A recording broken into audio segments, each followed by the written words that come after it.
नमस्कार बंधुरा बर्णा जियामी किचेनेर आरो एकटी नतून पर्वे आपनादेर सबाइके वेलकाम।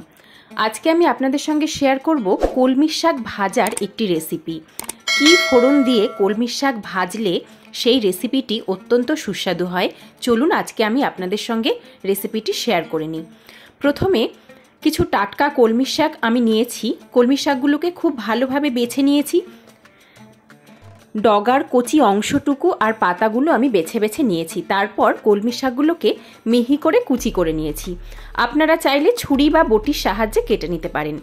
एखन गैस अन करे कड़ाई बसिए दिएछि। दिए दिलाम 2.5 टेबिल चामच परिमाण सर्षेर तेल। एखन फोड़ने व्यवहार करब छोटो चामचेर 1 चामच जोयान। हाँ, ये जोयानटा आपनारा फोड़न दिए कलमी शाक एकबार भाजा करे देखबेन कि असाधारण खेते हय। जोयानटा आमी तेलेर मध्य देवार पर एकटुखानी भाजा भाजा होते देब। तारपर एकटा शुकनो लंका फाटिए निएछि। तारपर सेटा तेलेर मध्य दिए दिलाम। शुकनो लंकाटा एकटु भाजा भाजा हये गेले दिए दिलाम एकटा तेजपाता। तेजपाताटा आमी छिड़े दिएछि। एखन फोड़नटा एकटु भाजा भाजा करे नेब। फोड़न थेके जखन मिष्टि सुगंध बेरोबे तखन ग्रेट करे राखा रसुन आमी एते दिए देब। आमी 10 कोয়া रसुन व्यवहार करेছি। आमी ग्रेट करे दिएছি, आपनारा चाइले कुचि करेও ব্যবহার করতে পারেন। ঝালের জন্য দিয়ে দিলাম বেশ কয়েকটা চেরা কাঁচা লঙ্কা। ঝালটা সম্পূর্ণ আপনাদের নিজস্ব ব্যাপার, যে যেমন ঝাল খান সেই রকম অনুযায়ী কাঁচা লঙ্কা দেবেন। একটা পেঁয়াজ মিহি করে কুচি করে রেখেছিলাম, সেটা তেলের মধ্যে দিয়ে দিলাম। এখন গ্যাসের ফ্লেম হাই রেখে ক্রমাগত নাড়াচাড়া করে পেঁয়াজ রসুন ফোড়নের সঙ্গে খুব ভালো করে ভাজা ভাজা করে নেব। পেঁয়াজটা যখন হালকা সোনালী রং ধরবে তখন পেঁয়াজের মধ্যে কুচি করে রাখা শাকগুলো দিয়ে দিতে হবে। এই পর্যায়ে পেঁয়াজটা আমার ভাজা হয়ে গেছে। আমি কেটে ধুয়ে নেওয়া শাকগুলো এর মধ্যে দিয়ে দিলাম। কলমি শাক কিন্তু একদম মিহি করে না কুচি করলেও হয়, একটু বড় বড় থাকলে কোনো অসুবিধা নেই, তাতে খেতে ভালোই লাগে। আর এটা এমন একটা শাক যার স্বাদ কিন্তু অসাধারণ হয়। এখন গ্যাসের ফ্লেম হাই রেখে আমি পেঁয়াজ আর রসুনের সঙ্গে শাকটা খুব ভালো করে মিশিয়ে নেব। এইভাবে নাড়াচাড়া করে পেঁয়াজ রসুন মশলার সঙ্গে শাকটা ভালো করে প্রথমে মিশিয়ে নিতে হবে। মিনিট 1 থেকে 2 এর মধ্যেই শাকটা কিন্তু মজে একদম নরম হয়ে যাবে।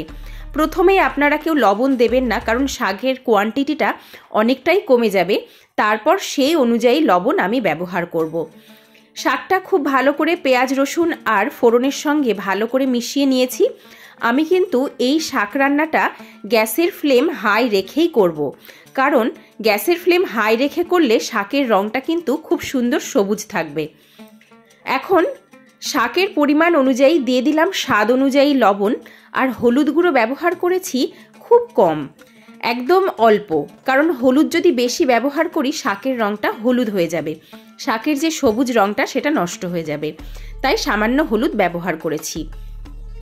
এখন লবণ আর হলুদ খুব ভালো করে শাকের সঙ্গে মিশিয়ে নিলাম। লবণ ব্যবহার করার সঙ্গে সঙ্গে কিন্তু শাক থেকে জল ছাড়া শুরু হবে, তাই গ্যাসের ফ্লেম হাই রাখলে কিন্তু কোনো অসুবিধা নেই। জলটা এই পর্যায়ে শুকিয়েও যাবে, শাকটাও সেদ্ধ হয়ে যাবে। আপনারা চাইলে অবশ্যই ঢাকা চাপা দিয়ে লো ফ্লেমে রান্না করতে পারেন, কিন্তু আমার মনে হয় না এই কচি শাকটা সেটা করার প্রয়োজন আছে। একদম কচি ডগাগুলোই আমি যেহেতু রান্না করছি, তাই ঢাকা চাপা দিয়ে আমি রান্না করব না। এতে শাকের পুষ্টিগুণও বজায় থাকবে আর রংটাও কিন্তু একদম সবুজ থাকবে। গ্যাসের ফ্লেম আমি হাই রেখে ক্রমাগত নাড়াচাড়া করে শাকের জলটা শুকিয়ে নিচ্ছি, আর সেই সঙ্গে শাকটা ভাজা ভাজাও হয়ে যাচ্ছে। দেখেই বুঝতে পারছেন শাকটা কিন্তু অনেক কমে গেছে। যতক্ষণ না পর্যন্ত শাকের জলটা পুরোপুরি শুকিয়ে যায়, একদম কমে যায় শাকটা, ততক্ষণ পর্যন্ত আমি নাড়াচাড়া করে শাকটা ভাজা ভাজা করে নেব। স্বাদের ব্যালেন্সের জন্য আমি দিয়ে দিলাম সামান্য একটু চিনি, তবে চিনিটা কিন্তু সম্পূর্ণ অপশনাল। আপনারা চাইলে চিনিটা ব্যবহার করতেও পারেন, আবার নাও ব্যবহার করতে পারেন। যাদের অপছন্দ তারা স্কিপ করতে পারেন। এখন চিনিটা শাকের সঙ্গে খুব ভালো করে মিশিয়ে নেব। কলমি শাক তো আপনারা অনেকভাবেই রান্না করেন, পেঁয়াজ রসুন দিয়ে সবাই আমরা রান্না করে থাকি, তবে এইরকম জোয়ান শুকনো লঙ্কা ফোড়ন দিয়ে একবার বাড়িতে রান্না করে দেখবেন যে শাক ভাজার স্বাদটা কিন্তু সম্পূর্ণ অন্যরকম হবে, আর এত সুস্বাদু হবে যে এই শাক ভাজা দিয়ে কিন্তু 1 প্লেট ভাত অনায়াসে খাওয়া হয়ে যেতে পারে, আর অন্য কোনো পদের প্রয়োজন হবেই না। আপনারা একবার ট্রাই করে দেখবেন। যদি ভালো লাগে আমাকে কমেন্ট করে জানাতে কিন্তু ভুলবেন না। এই পর্যায়ে কিন্তু শাকটা আমার সম্পূর্ণ ভাজা হয়ে গেছে। আমি বর্ণা, আপনারা দেখছিলেন বর্ণাজ ইয়াম্মি কিচেন। আমার এই রেসিপির আইডিয়াগুলো যদি আপনাদের ভালো লাগে, আমার চ্যানেলটা সাবস্ক্রাইব করার অনুরোধ রইল। আর রেসিপিগুলো ভালো লাগলে লাইক, কমেন্ট, শেয়ার করতে ভুলবেন না। আজ এই পর্যন্তই। আবার দেখা হবে নতুন কোনো রেসিপি নিয়ে অন্য কোনো দিন, অন্য কোনো এপিসোডে। সবাই ভালো থাকবেন, সবাই সুস্থ থাকবেন। আর আমার চ্যানেলটা অবশ্যই সাবস্ক্রাইব করবেন।